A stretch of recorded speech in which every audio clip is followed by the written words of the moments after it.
ଖାଉ ଖାଉ ଯେବେ ଜୀବନ ମୁକ୍ତି ନହେଲା ପ୍ରାଣ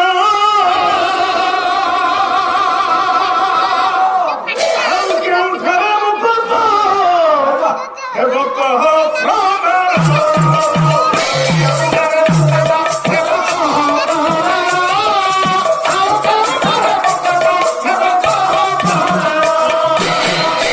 ଜୀବନ ଥାଉ ଥାଉ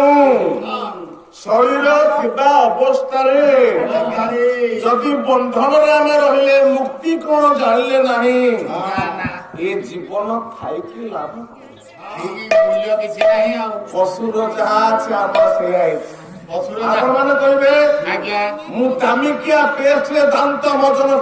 କରୁଛି ସେ କୋଲଗେଟ ହଉ ବା ସେଇ ଯୋଉ ପତଞ୍ଜଳି ବାବାଙ୍କର ଯାହା ହଉ ବା ଅନ୍ୟାନ୍ୟ କିଛି ବଢିଆ କଥା ଆଚ୍ଛା ଆପଣଙ୍କ ଦାନ୍ତ ଏତେ ସଫା କରିଛନ୍ତି ବ୍ରସ ମାରିକି ଗୋଟିଏ ଜାଗାରେ ଥୋଇବେ ବଣୁଆ ହାତୀର ଦାନ୍ତ ଗୋଟିଏ ପଟେ ଥୋଇବେ କାହା ଦାନ୍ତ ନେବେ ନା ହାତୀ ଦାନ୍ତ ନା କାହିଁ ତମେ ଦାନ୍ତ ନେଲେନି ଆମର ବ୍ରଶ କରୁଛି ସେ ଦାନ୍ତ ଅଛି ସକାଳୁ ସନ୍ଧ୍ୟା ପର୍ଯ୍ୟନ୍ତ ମୁଣ୍ଡରେ 100 ଟଙ୍କା 1000 ଟଙ୍କିଆ ତେଲ ଲଗାଉଛନ୍ତି ଆଜ୍ଞା ଏ କେଶ କାଟି ଗୋଟେ ପଟେ ଥୋଇଲା ମେଣ୍ଢାର ଲୋମ ଗୋଟେ ପଟେ ଥୋଇଲା କାହାକୁ ନେବେ ନା ମେଣ୍ଢା ଲୋମ ବେଶୀ ତମ ଲୋମ ନେଲେନି କଣ କରୁଛନ୍ତି ଆମେ ତେଲ ସାବୁନ ଲଗଉଛେ ମେଣ୍ଢା ଲଗଉନି ତାର ଜଟା ହେଇଯାଇଛି ତେଣୁ ସେଇଥିପାଇଁ ଅଧିକା ରେଟ୍ ସେଇଥିପାଇଁ ଆହାର ନିଦ୍ରା ମୈଥୁନ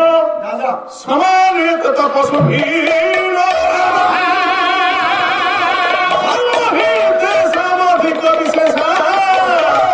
ଧର୍ମେଣ ହୀନ ପଶୁ ଭି ମେଣ୍ଢା ଲୋମ କିଣିବେ ଆମ ଚୁଟି କିଣିବେ ଟଙ୍କା ଦେଇକି ହାତୀ ଦାନ୍ତ କିଣିବେ